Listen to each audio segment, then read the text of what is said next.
अस्सलाम वालेकुम। मैं एक तालिब इल्म से मिलता हूँ जिसने पिछले साल मैट्रिक के इम्तिहान में A+ मार्क्स लिए, और मैं बड़ी बेताबी से पूछता हूँ कि आपकी एजुकेशन कैसी चल रही है, यानी आपकी तालीम कैसी चल रही है। उसका आगे से जवाब सुनकर मुझे बहुत ही मायूसी हुई जब उसने ये जवाब दिया कि मैंने तो आगे कॉलेज में एडमिशन ही नहीं ली। तो वजह पूछी तो वजह बयान करता है क्योंकि मैं उसमें दिलचस्पी लेने लगा कि इतना ज़हीन और बेहतर तालिब इल्म था और इसने आगे एडमिशन क्यों नहीं लिया, कॉलेज की तालीम जारी क्यों नहीं रख सका। मैं पर्सनल उस तालिब इल्म को जानता था कि माली हालत भी ठीक है और उसका वालिद भी एक मैच्योर है और वो समझता है कि तालीम की कितनी अहमियत है और वो उसे आगे तालीम दिलवाने में कोई यार महसूस नहीं करेगा।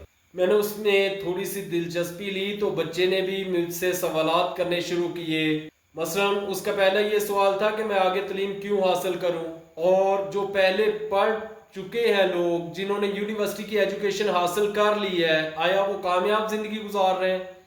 यहाँ पे मैं खामोश रहा, लेकिन मैंने उससे सवाल पूछा कि आप मिसाल दें, मुझे कुछ मिसालें दें जिन्होंने यूनिवर्सिटी की एजुकेशन हासिल की और वो अभी तक नाकाम है। उसने फ़ौरन से, जिन्हें मैं खुद भी जानता था, 3-4 मिसालें मेरे पास रखी जिसमें उसने अपने सगे अंकल की मिसाल दी कि उन्होंने मास्टर किया हुआ है लेकिन अब वो एक प्राइवेट छोटे से कॉलेज में एक क्लर्क की जॉब कर रहे हैं। उसके सवालों ने एक बार तो मुझे लाजवाब कर दिया, लेकिन मैं सोचने पे ज़रूर मैं मजबूर हुआ। तालिब इल्म के साथ मैंने ज़्यादा बहस नहीं की क्योंकि कुछ हद तक वो बजाते खुद भी ठीक था, लेकिन मैं चाहता था कि उसे कायल कर सकूं कि वो अपनी तालीम मज़ीद जारी रख सके, मज़ीद उसे तालीम हासिल करनी चाहिए। लेकिन मैं खुद भी सोचने पर मजबूर हो गया कि एक तालिब इल्म जिसने मैट्रिक के इम्तिहान में बहुत ही अच्छे मार्क्स हासिल किए, लेकिन आगे उसने एडमिशन सिर्फ इसलिए नहीं लिया कि जो पहले पढ़ लिख चुके हैं क्या वो कामयाब ज़िंदगी गुजार रहे हैं। बहुत ही सादा सवालात थे जो कि तकरीबन हर तालिब इल्म के जहन में होते हैं। ये कोई एक तालिब इल्म की मिसाल नहीं है, बहुत ज़्यादा तालिब इल्म ऐसे हैं, सैकड़ों की तादाद में तालिब इल्म ऐसे हैं जिनके मैट्रिक के इम्तिहान में अच्छे मार्क्स होते हैं लेकिन आगे वो कॉलेज की एजुकेशन नहीं हासिल करते। इसकी मिसाल आप यहाँ से ले सकते हैं कि government Islamia college civil lines Lahore, जिसका मेरिट तीसरी मेरिट लिस्ट में 50% से भी कम मार्क्स हैं और उनका FSC या ICS में एडमिशन हो रहा है। ये वो कॉलेज है जो कि तीसरे नंबर पर था, अपने दौर का बहुत ही मकबूल कॉलेज, और लोग इसमें एडमिशन लेना अजाज की बात समझते थे, और आज उस कॉलेज की ये हालत है। तो हमारा सारे का सारा ही निज़ाम तालीम जो है उस पर यह सवालिया निशान है कि आखिर क्यों लोग मुतनफ़र हो गए, वालिदैन और तालिब इल्म मिलकर क्यों नहीं चाहते कि आगे मज़ीद तालीम हासिल की जाए। ये कोई एक मिसाल नहीं है। यूनिवर्सिटीज़ की एजुकेशन की आप मिसाल ले सकते हैं। इस साल जो मेरिट लिस्टें लगी हैं, ख़ास तौर पे जनूबी पंजाब की, जो बहाउद्दीन ज़िक्रिया यूनिवर्सिटी मुल्तान और इस्लामिया यूनिवर्सिटी बहावलपुर, उनकी आप मेरिट लिस्टें चेक कर सकते हैं। साल में 2-2 बार एडमिशन दे रहे हैं लेकिन बच्चे एडमिशन लेने के लिए नहीं आ पा रहे। आखिर कोई ना कोई तो वजूहात होंगी ना हमारे निज़ाम तालीम की। मेरा मकसद निज़ाम तालीम की खामियां नहीं है, लेकिन जब तक हम खामियां नहीं तलाश करेंगे तो उनका हल कैसे हम तलाश कर सकते हैं। तो पहले तो हमें खामियां तो सबके सामने है, लेकिन हमें एक बात तो बहुत ही ज़रूरी है कि हमें अपने निज़ाम तालीम को बदलने की बेहद ज़रूरत है। जब तक ये निज़ाम तालीम नहीं बदलेगा हम तरक्की नहीं कर सकेंगे, वालिदैन नहीं कायल हो पाएंगे, वालिदैन को हम जवाब नहीं दे पाएंगे कि अपने बच्चों को मज़ीद आला तालीम आप दिलवाएँ, क्योंकि जो पहले हासिल कर चुके हैं उनकी नाकामी भी तो उनके सामने है। हम कैसे उनको जवाब दे सकते हैं। ठीक है, सारे बच्चे टॉपर्स नहीं होते, सारे डॉक्टर इंजीनियर या सॉफ्टवेयर इंजीनियर या अच्छे वकील नहीं बन पाते, लेकिन जिस बच्चे ने एडमिशन ले लिया और 16 साल एजुकेशन हासिल की और उसके बाद वो कागज के टुकड़े लेकर दर बदर फिर रहा अपनी नौकरी के लिए, या तो नौकरी मिलती नहीं प्राइवेट या पब्लिक सेक्टर में, जो मिलती है वो भी चंद 1 रुपये, बहुत ही थोड़ी उजरत के मुआवजे में। तो यहाँ पे कसूरवार कौन है? हमारे तालीमी निज़ाम पे ये सवालिया निशान है। इसको दूर करने की कोशिश करते हैं आज की वीडियो में, और पहले हमें देखना होगा कि फिर निज़ाम तालीम इसका मुतबादल कौन सा होगा। एक बात तो तय है कि हमें एक निज़ाम तालीम टोटल बदलना होगा एक ऐसा निज़ाम तलीम लाना होगा जिसमें तालीम के साथ साथ हुनर भी हासिल कर सके बच्चा। अगर तालीम के साथ साथ बच्चे के पास हुनर नहीं होगा तो वो फ्लॉप है, हम दुनिया का मुकाबला नहीं कर सकेंगे। हमारे निज़ाम तलीम में सबसे पहली सनद वाली जो डिग्री मिलती है वो मैट्रिक के बाद मिलती है। मैट्रिक के बाद जो बच्चा मैट्रिक पास कर लेता है हम उसको 3 कैटेगरीज में डिवाइड करते हैं। पहले कैटेगरी जो A+ है, जिन्हें आप क्रीम कह सकते हैं, वो बच्चे हो गए। सेकंड वो बच्चे जिनके ग्रेड्स B और C आएंगे, और थर्ड में E वाले और D और E ग्रेड वाले तालिब इल्म आएंगे। हम एक एक के कैटेगरी कर लेते हैं। इन 3 कैटेगरीज पे हम बहस करेंगे और निज़ाम तलीम को बेहतर बनाने के लिए एक नया ढांचा तश्कील करते हैं। आज की वीडियो में हम पहले सबसे जो लोएस्ट बच्चे हैं, जिन्होंने सबसे कम मार्क्स हासिल किए हैं रट्टे वाले निज़ाम में, उनकी बात कर लेते हैं। ये वो बच्चे हैं जिन्होंने D और E ग्रेड हासिल किए हैं। अब होना क्या चाहिए निज़ाम तलीम? निज़ाम तलीम ये होना चाहिए कि मैट्रिक तक हर बच्चे को कोई ना कोई हुनर ज़रूर आना चाहिए और ये लाजम होना चाहिए। बहुत ही अच्छा कदम उठाया है गवर्नमेंट ऑफ पंजाब ने कि मैट्रिक टेक के नाम से नई डिग्रीज मुतारफ़ करवाई, लेकिन अफसोस ये डिग्री भी कागज़ों की हद तक होगी। सिर्फ उनकी डिग्री पे लिखा जाएगा मैट्रिक टेक। टेक्निकल एजुकेशन बिल्कुल उसी तरह से होगी जैसे कि पहले थी। टोटल रटे के तहत वो बच्चे पास होंगे और उनके हाथ में भी हुनर सिर्फ डिग्री की हद तक होगा। अब होना क्या चाहिए? मेरे मुताबिक ये होना चाहिए कि जो बच्चा भी मैट्रिक टेक में एडमिशन ले रहा है, फर्ज करें मैट्रिक टेक को हम एक एक करके डिस्कस करते हैं। एक बच्चा है जिसने मैट्रिक टेक में एडमिशन ले लिया है हेल्थ साइंसेज में। इसकी कैटेगरीज हैं। पहली कैटेगरी हम डिस्कस कर लेते हैं। एक बच्चा जिसने मैट्रिक टेक में एडमिशन लिया है, इसकी कैटेगरी है हेल्थ साइंसेज। तो उसके लिए लाजम हो कि पहले 2 घंटे वो स्कूल में गुजारेगा और इसके बाद अगले 3 घंटे जो उसका हाई स्कूल है उसके साथ हॉस्पिटल अटैच होना चाहिए। उस हॉस्पिटल में वो प्रैक्टिकल जाके सीखेगा। जो पहले 3 घंटे उस बच्चे ने स्कूल में गुजारने हैं, जहां वो थ्योरेटिकल पढ़ेगा, उसको लाजमी मज़ामीन पढ़ाए जाए, बजाय इसके कि रट्टा। उसमें भी लाजमी हो कि बच्चे को करप्शन, इखलाकियात, नेकी और बदी, अच्छाई और बुराई, इनके बारे में बच्चे को वाकिफ किया जाए।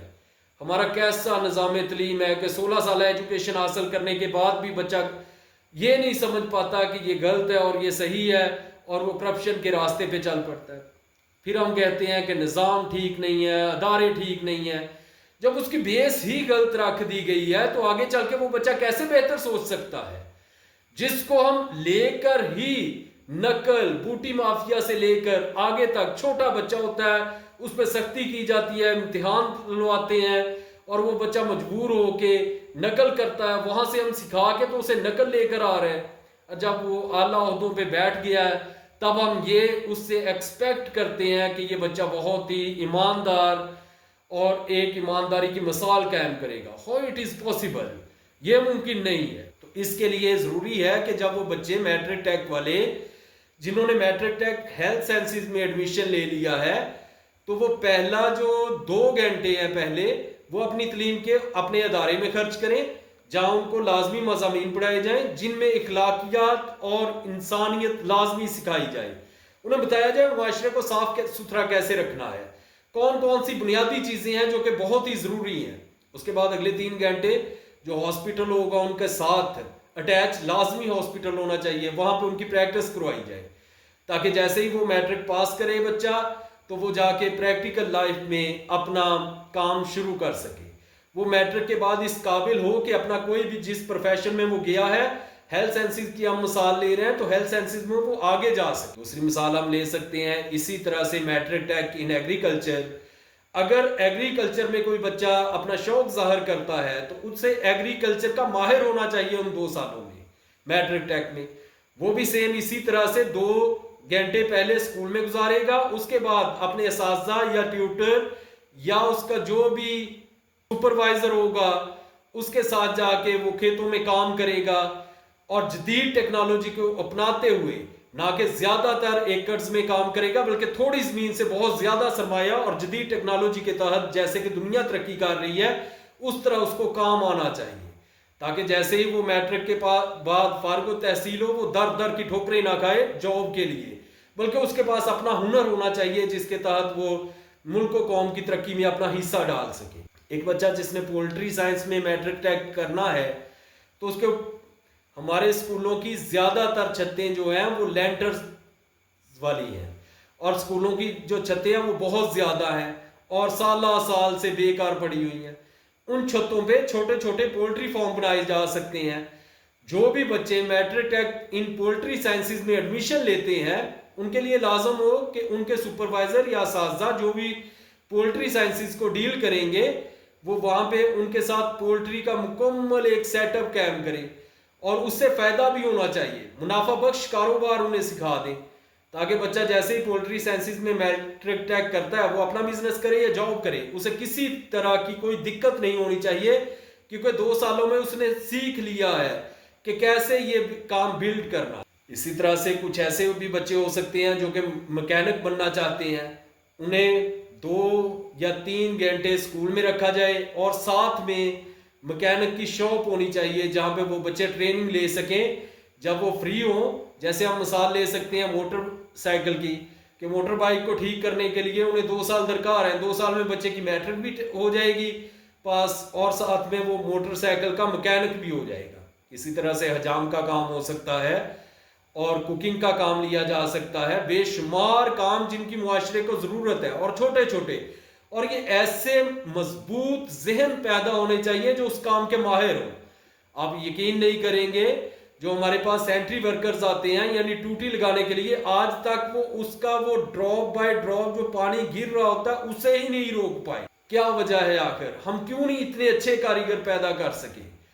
जब ये सी ग्रेड वाले बच्चे मुआशरे में जाएंगे, एक तो मुआशरे से वजन उतर जाएगा कि ये बेरोजगार नहीं होंगे, वालिदैन में हौसला अफजाई होगी कि बच्चे अब कमाने के काबिल हो चुके हैं और इनकी तलीम भी आगे जारी रख सकते हैं और साथ साथ अपना रोजगार भी कमा सकते हैं। अब आ जाते हैं हम बी और सी कैटेगरी के बच्चे जो कि 2nd नंबर पे थे। उन्होंने आगे या तो ICS करना है या डिप्लोमा करना है। फर्ज करें डिप्लोमा करते हैं तो हमारे यहाँ जो टेक्निकल एजुकेशन DAE के नाम से है, डिप्लोमा इन एसोसिएट इंजीनियरिंग, ये भी तो बुराई नाम है। यहाँ पे प्रैक्टिकल कितना करवाया जाता है? वो बच्चे भी 3 साल डिप्लोमा करने के बाद फैक्ट्रियों में जाके धक्के खा रहे होते हैं, और एक अगर किसी ने इलेक्ट्रिकल में किया उसको इलेक्ट्रिकल की बुनियादी चीजें ही नहीं पता। क्या वजह है? अक्सर उनसे बात होती है और वो बताते हैं कि हम टोटल थ्योरेटिकल काम करके आए हैं ना कि प्रैक्टिकल। क्यों हमारे अदारे फेल हो चुके हैं उन्हें प्रैक्टिकल काम करवाने के लिए? इसका आसान सा हल है कि बच्चों को सेम उसी पैटर्न पे जितने भी टेक्निकल अदारे हैं जो डिप्लोमा करवा रहे हैं, फर्ज करें वो इलेक्ट्रिकल में है, मैकेनिकल है, सिविल है, जिसमें भी करवा रहे हैं पहले 3 घंटे वो कॉलेज में सीखेंगे बच्चे, उसमें थ्योरेटिकल काम होगा। उसके बाद लाजम हो कि अगले 5 घंटे वो किसी फैक्ट्री में गुजारेंगे, क्योंकि फैक्ट्री में जब वो बच्चे जाएंगे कॉलेज से लेकर फैक्ट्री तक का सारा खर्चा जो यानी ट्रांसपोर्ट का होगा और बाकी वो फैक्ट्री के जुम्मे होना चाहिए, ताकि ये बच्चे जब अपनी 3 साल एजुकेशन कंप्लीट करें तो फैक्ट्री के काम में जिसमें ये इन्होंने डिप्लोमा किया उसमें माहिर हो, ना कि ये 3 साल के बाद जाके इस काम सीखें। ये इनकी मुकम्मल एजुकेशन होगी। अगर कोई बच्चा कंप्यूटर के फील्ड में जा रहा है तो उसे वहां पे प्रैक्टिकल काम करवाया जाए, ना कि थ्योरेटिकल पे थोड़ा फोकस किया जाए, प्रैक्टिकल पे ज्यादा फोकस किया जाए। इसके बाद हमारे पास लास्ट ऑप्शन आ जाती है जिन्हें हम मुआशरे के लिए क्रीम समझते हैं। ऐसी क्रीम किन बेचारों ने दिन रात मेहनत करके रट्टा लगा के मैट्रिक में A+ लिए, उसके बाद FSC ICS किया, वालिदैन की ख्वाहिशात के मुताबिक डॉक्टर या इंजीनियर बनने गए या यूनिवर्सिटी की एजुकेशन हासिल की। 16 साल एजुकेशन के बाद कागज का टुकड़ा लेकर व्हाइट कॉलर जॉब के लिए ये बच्चे दर बदर की ठोकरें खा रहे हैं। ये सबसे ज्यादा मायूसी फैलाने वाली कौम है। इसे कंट्रोल करना बेहद जरूरी है। प्राइवेट यूनिवर्सिटीज इतने ज्यादा पैसे लेकर डिग्रीज दे रही हैं और डिग्री लेने के बाद वही बच्चे दर बदर मायूसी फैलाते फिर रहे हैं। होना तो ये चाहिए जब किसी बच्चे ने बिजनेस की डिग्री में एडमिशन ले लिया, का वो प्राइवेट है या पब्लिक सेक्टर यूनिवर्सिटी है, तो 4 साल के बाद जब वो बच्चा वहां से फ्री होता है तो उसके लिए जरूरी हो कि वो कम अज कम इतने पैसे कमा रहा हो जितनी वो एक सेमेस्टर की फीस देता है। प्राइवेट यूनिवर्सिटीज तकरीबन 1.5 लाख तक एक बच्चे से एक सेमेस्टर की फीस ले रही हैं। तो मंथली अगर वो बच्चा इतने पैसे कमाने के काबिल नहीं हो रहा कि 1.5 लाख तक का वो बिजनेस से कमाए या जॉब से कमाए, तो उसकी तमाम तर जिम्मेदारी उस यूनिवर्सिटी पे होनी चाहिए। यूनिवर्सिटी बंद कर देनी चाहिए अगर वो इस काबिल नहीं बना रही अपने स्टूडेंट्स को। उसके लिए जरूरी है कि यूनिवर्सिटीज छोटे छोटे बिजनेस सेटअप करवाए, ना कि इतनी लंबी लंबी थ्योरेटिकल बुक्स उन्हें करवाई दी जाए और वो इतना लंबा कोर्स वर्क, उस कोर्स वर्क में लाजम हो कि बिजनेस की एजुकेशन हासिल कर रहा है बच्चा तो उसे बिजनेस की एजुकेशन दी जाए ना। उसे छोटे बिजनेस जो है उनको कैसे सेटअप करना है, उनको आगे ग्रो कैसे करवाना है। आजकल टोटल ई कॉमर्स का जमाना शुरू है, तो क्यों नहीं हम उस तरफ लेकर गए बच्चों को। एआई का जमाना है तो एआई उनके मुताबिक सिखाई जाए ना, ताकि उन टूल्स को इस्तेमाल करते हुए बच्चे अपना कारोबार सेट कर सके। जैसे ही वो बच्चा फ्री हो तो उसके हाथ में डिग्री के साथ साथ एक अच्छा हैंडसम बिजनेस सेटअप या एक अच्छी जॉब जरूर होनी चाहिए। अगर ऐसा नहीं है तो टोटल उसकी जिम्मेदार गवर्नमेंट होगी और वो यूनिवर्सिटी होगी। ऐसी यूनिवर्सिटीज को बंद कर देना चाहिए। इसके बाद जो इन्हीं में से कुछ बच्चे इंजीनियरिंग की एजुकेशन हासिल करते हैं वो भी टोटल फ्लॉप हो चुकी है इन पाकिस्तान, तो उनका भी या तो उन यूनिवर्सिटीज को टोटल बंद कर दे। अगर वो यूनिवर्सिटीज एजुकेशन दे रही हैं तो वो जिम्मेदार होनी चाहिए कि जब बच्चा एजुकेशन हासिल करके फ्री हो जाता है तो वो इस काबिल हो कि उसमें इतना कॉन्फिडेंस हो कि वो या तो अपना बिजनेस सेटअप स्टार्ट कर सके या जहां पे भी जॉब करे तो उनको वो बेहतरीन आउटपुट देगा तो वो भी उसे अच्छा मुआवजा देंगे। मेडिकल कॉलेजेस में बच्चे जो प्राइवेट मेडिकल कॉलेजेस हैं उनकी फीसिस का अगर हम हिसाब लगाएं तो वो तो गरीब बच्चा वहां पे सोच भी नहीं सकता एडमिशन लेने का।